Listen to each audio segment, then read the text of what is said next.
But I need a proper chair. Okay. Which one is? This is fine. I mean, this is fine.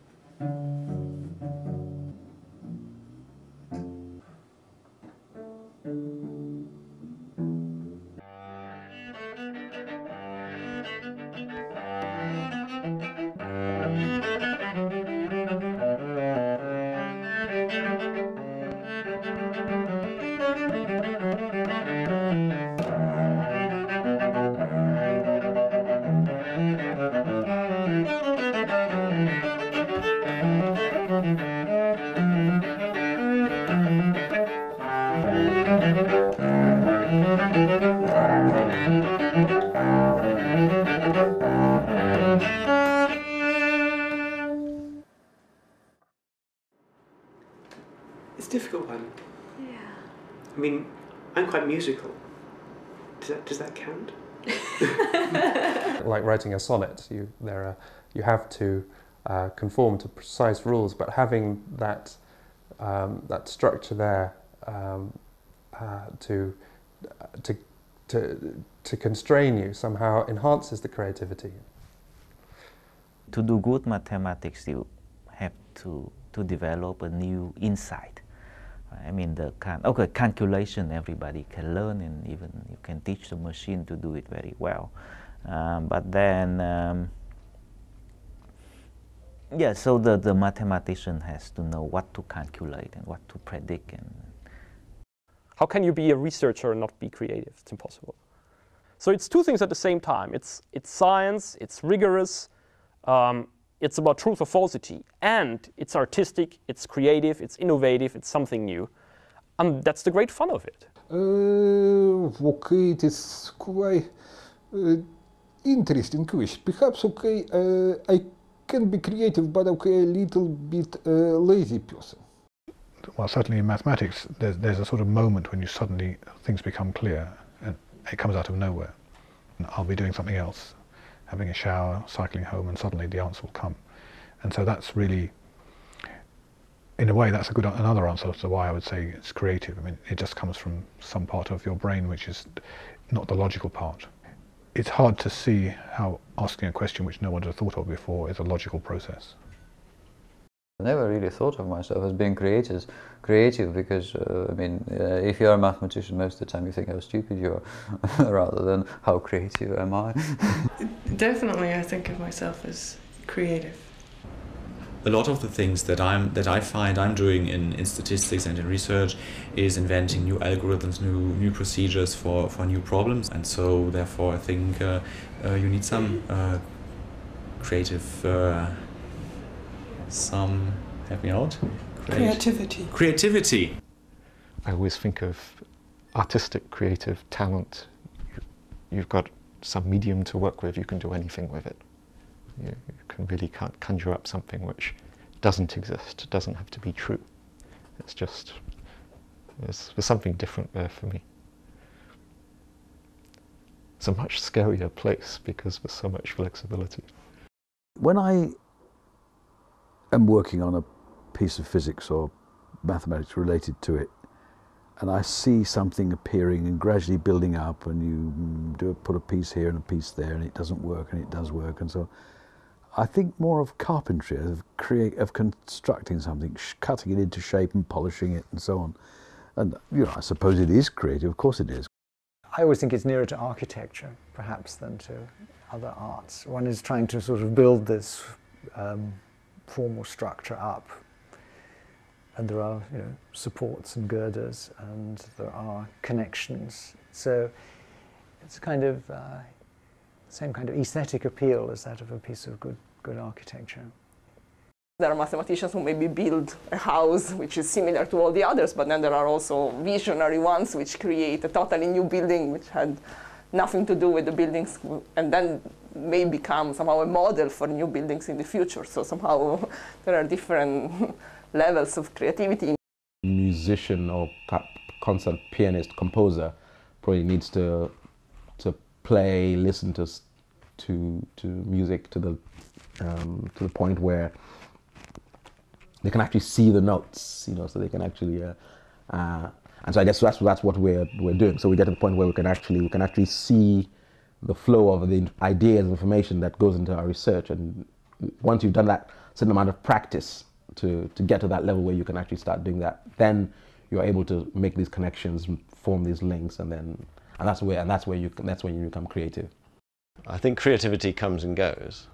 We don't draw pictures, so it's not like looking at artwork and looking at the stamp of the artist, but it really is like that, although the expression of it is all in, in symbols. A good question, I think, is worth 100 good answers. So I would say the deepest creativity lies in asking the right or the deep questions. Part of it is trying to do something that nobody's done before. In that sense, you're an adventurer, an explorer, and you get to go somewhere maybe that nobody's been. And so there's, you certainly have that kind of a feel about it.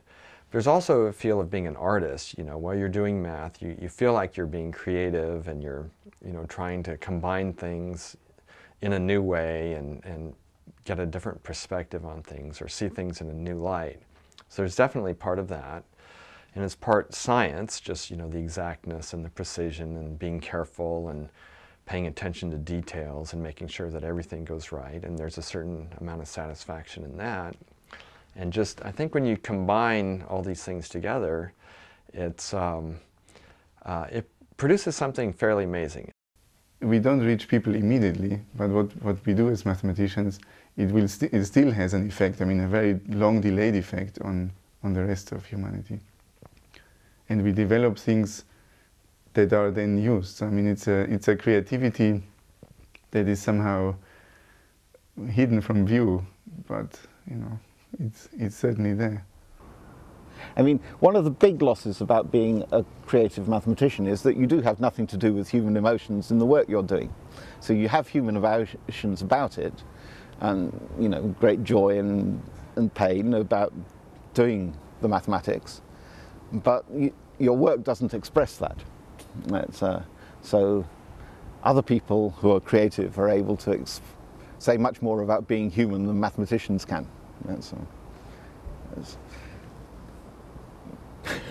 But that's just the nature of it.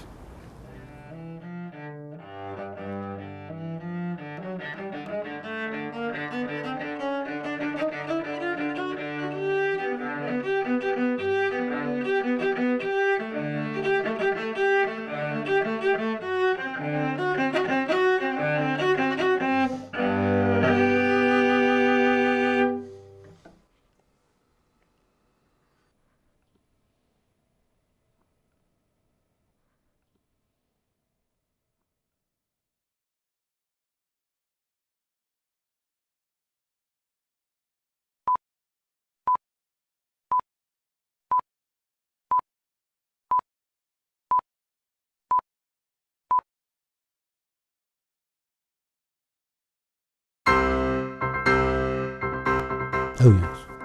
Yeah, definitely. Yeah, absolutely. Certainly not all proofs. Oh, yeah. Yeah, sure. Not usually my proofs. Oh, absolutely. Yeah, they can be. Oh, absolutely.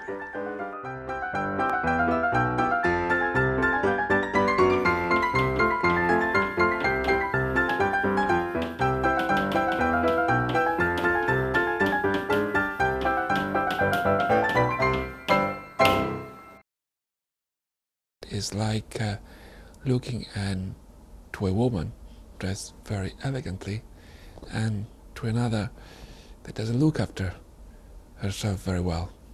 And it's difficult to explain in words, but if you see it immediately. One of the parts about beautiful proof is that it should be minimalistic, it should be concise, but I guess in many cases the proof is also unexpected. But I think there is beauty in the sense that particularly if it's a simple proof where you can immediately sort of follow it the first time round, that is obviously a very beautiful proof. If a proof runs to a whole book, well, okay, it's a proof, but I mean, heck, we're going to read a whole book, so that's not beautiful. I went into a classroom recently and explained the proof of Pythagoras' theorem, to a group of 9-year-olds, and I really did the proof. And it's so exceptionally beautiful.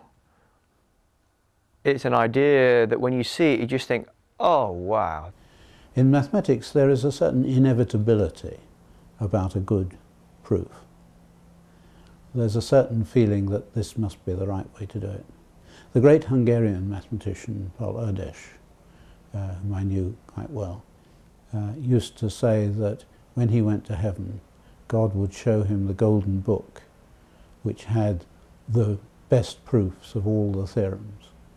And his great ambition in life was that when he went to heaven and saw the golden book, he'd find one of his own proofs in the book.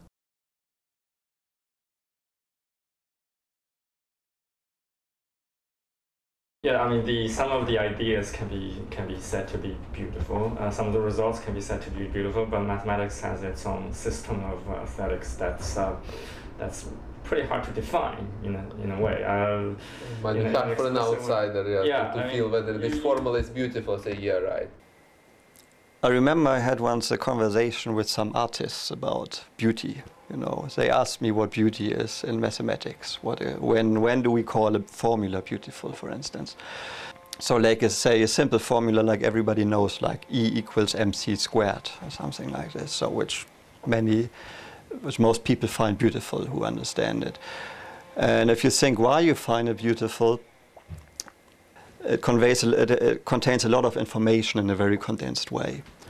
And it connects things which were previously unconnected, like energy and mass and the speed of light. It gives a totally new perspective on something. The funny thing in that conversation was, so the artists, some of them were photographers, and they were saying, basically you can say all of these things as well about a picture. You know. So I think the concept of beauty is kind of the same which you use in mathematics and in other fields. It's just that it's a bit harder to convey because the language in which things are expressed is not so easily accessible for other people. Still, I think that the beauty is more a beauty of the idea. So it's the idea or the reasoning or the way the idea is deduced or some of the connections which are made that have their own beauty. So it's not visual beauty of the imagination, it's really the beauty, it's beautiful thinking or it's beautiful reasoning.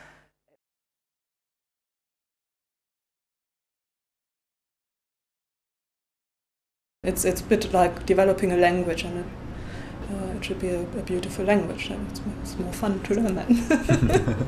There are some proofs that actually you notice some trick and then the problem just breaks, and this is quite beautiful. Yes, I mean, if it's simple, if it's not very complicated, if one can explain the idea of the proof in a simple way, then it can be beautiful. Yeah. Somehow, if you feel why it's true, not only that you have the proof that is logically carried through, but you understand why the result is true.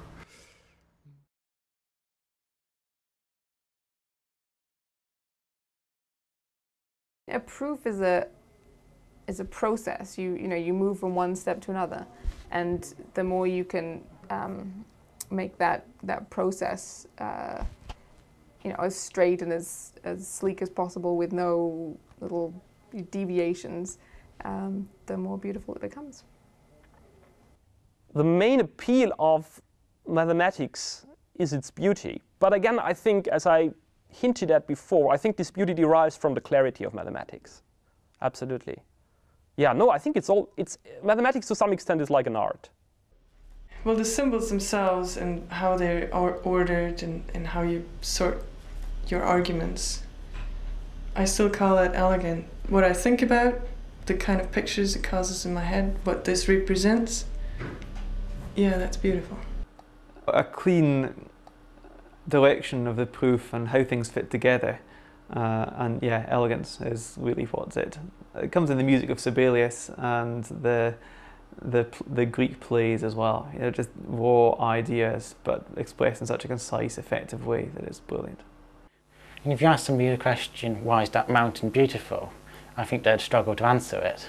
And I think the same way, if you ask me why is a proof beautiful, I'll struggle to answer it. It's just some proofs, some very nice simple arguments, I think are beautiful. It's aesthetic appeal, that this is a nice thing, like a nice object that you'd want to hold in your hand, and it feels good to look at it and to hold it.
Research can be really soul-destroying because you can work for hours or weeks, and at the end of a game maybe you made zero progress. Sometimes you even make negative progress because you discover errors in what supposedly has been proved before. I think someone described research in mathematics as inspiration, constipation, inspiration, perspiration. The inspiration comes often, but there's a lot of work to do to check it's right, and very often it's wrong, and so on. You spend most of your time wasting your time on going the wrong way. I think what happens is that as you get older, as you develop as a mathematician, you tend to attack steadily harder problems. So when I was a graduate student, I was proving things every other week, and I wanted to solve harder problems.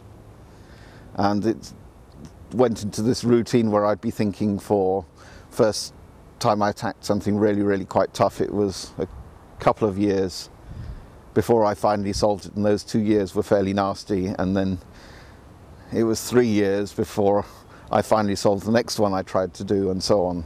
And it got gradually longer until most recently I worked on something for years and years and years, 6 or 7 years, and I haven't solved it. I think the worst thing that can happen to you is maybe that you think you proved something, maybe you even published it, and then 1 year later you find a mistake, or even worse, somebody else tells you the mistake. It's a bit like long distance running. You know, you sort of run a certain distance and you think, I can't go on, I cannot do this. It's painful, it actually hurts, and I'm tired, and I don't want to do this, I want to go back to bed. Of course, there is always the point where you think you've got a proof, and it looks good, and it's exciting for a few days, and then, oh, you discover it's wrong on this particular line. But you just learn to live with that. I mean, that's happened for me since day one. I suppose that when I've been very disappointed with something in work, then I felt I want to throw in the towel and do something else. I don't want to have to go through that disappointment again. It's very demanding being a mathematician. I'm saying here that when you do work, it really takes up all your energy. And then again, you're trying to do something so hard that most likely you won't be able to do. So it's a tough sport. And I kind of like the romance of not having it solved. I was rather disappointed when Fermat's last theorem was actually finally proved, because it's really romantic, I think, to have an easily stated problem that has led to all kinds of complicated mathematics being developed, and yet we still can't solve the easily stated problem. But what's worrying most, what gets me really stressed is when I feel that I'm complete uninspired, you know. There are moments where I don't know why, the mind is tired and you're not engaging. You know, your mind is not engaging with anything interesting mathematically. You spend so much time on the problem and it basically does not bulge. I mean, it's like you're hitting the wall with your head, and at some point your head starts to hurt. You don't see any differences, any changes on the wall. Not too young, too old, and so you look at this problem. If this problem is extremely beautiful, okay, in this case the best way, don't think about this at all, because okay, you spend perhaps all your life, okay, and still thinking about this problem. But okay, if it is a little bit ugly, okay, in this case perhaps it is your choice, okay. Well, frustration is something that can happen, of course. If a paper doesn't get accepted even for the 4th or 5th time, well, then... has that happened to you? Yes, has happened to me. I don't believe it. And best recipe is probably chocolate. Yes, chocolate is a very nice solution to these kind of problems. One of my first papers I got because I thought I had proved something. I was really excited about it. So excited I even bet someone $20 that I was right in the face of evidence to the contrary. And then I was about to even give a lecture on it the next day. And then the night before, thinking about it a little bit harder, I ripped up my lecture because it was all wrong, paid my friend $20, and realized that you know, what I thought was true was totally failed. It's surprising things do sometimes take a long time. Many of the great mathematical results have taken a very long time. And just